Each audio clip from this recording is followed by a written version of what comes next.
ఇవాళ ప్రసంగం నాది ఇచ్చారు కదా, ఇక చూడండి ఇవాళ మొత్తం వీళ్ళందరూ ఆట ఆడుకుంటాను, అటువన్నీ ఈ ఆటలు ఆడకూడదు. నువ్వు ఇక్కడ కూర్చొని పగ తీర్చుకొని 4-5 షాట్లు ఇచ్చి కూడా అర్థమైందా? దేవుడు ఎందుకు ఇచ్చాడు తెలుసా ఈ మాటలు? నువ్వు మాట్లాడడానికి, దేవుని గురించి నువ్వు చెప్పడానికి. ఎఫ్సి పత్రిక 4:29 చూడండి.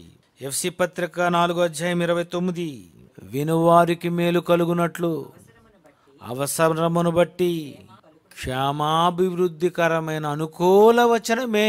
ఎవరికైనా వాక్యం చెప్పాలనుకునేటప్పుడు వినువారు ఉన్నారు, నువ్వు స్పీకర్గా నీకు అవకాశం వచ్చింది అనగానే క్షేమాభివృద్ధి, వారికి ఉపయోగకరంగా ఉన్నవి చెప్పాలి తప్ప నువ్వు ఇక్కడ కూర్చొని పగ తీర్చుకొని 4-5 షాట్లు ఇచ్చి కూడా అర్థమైందా?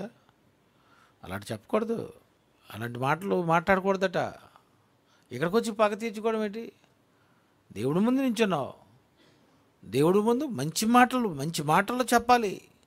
ఇవాళ ప్రసంగం నాది ఇచ్చారు కదా, ఇక చూడండి ఇవాళ మొత్తం వీళ్ళందరూ ఆట ఆడుకుంటాను, ఇలాంటివన్నీ ఈ ఆటలు ఆడకూడదు. వినువారికి మేలు కలగాలి అంటే నేను ఈరోజు ఈ మెసేజ్ చెప్తే వాళ్ళలో ఎలాంటి స్పందన కలుగుతుంది, వాళ్ళకి ఏమైనా కొంచెం మేలు జరుగుతుందా లేదా, దేవుడి కోసం ఇంకా ఏమైనా వాళ్ళు డెవలప్ అవుతారా లేదా, వినేవారికి మేలు కలుగునట్లు అవసరమును బట్టి. ఈ టాపిక్ మనం చెప్దామని అవసరమును బట్టి క్షేమాభివృద్ధికరమైనటువంటి అనుకూల వచనమే కానీ దుర్భాష ఏదైనాను మీ నోట రానియకుడి. చూసారా, దుర్భాష ఏదైనాను మీరు నోట రానియకుడి. ఎందుకంటే అవతల వ్యక్తి నిన్ను గమనిస్తాడు. అంటే నోరిచ్చింది దేనికి?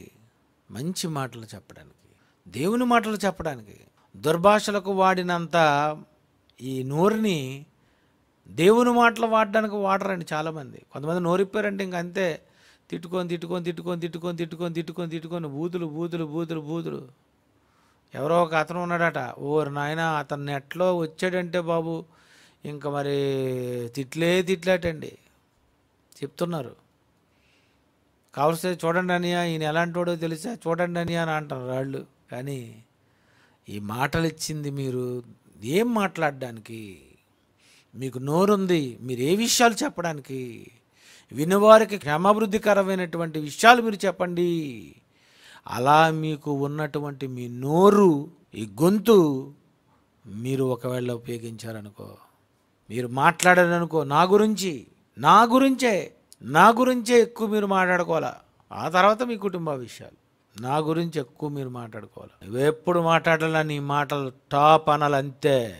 నువ్వెప్పుడు మాట్లాడినా అతను ఎప్పుడు మాట్లాడతాడా, ఆయన దయగల మాటల కొరకు అలా ఎదురు చూసేవారట. యేసుప్రభు ఎప్పుడు మాట్లాడతాడు.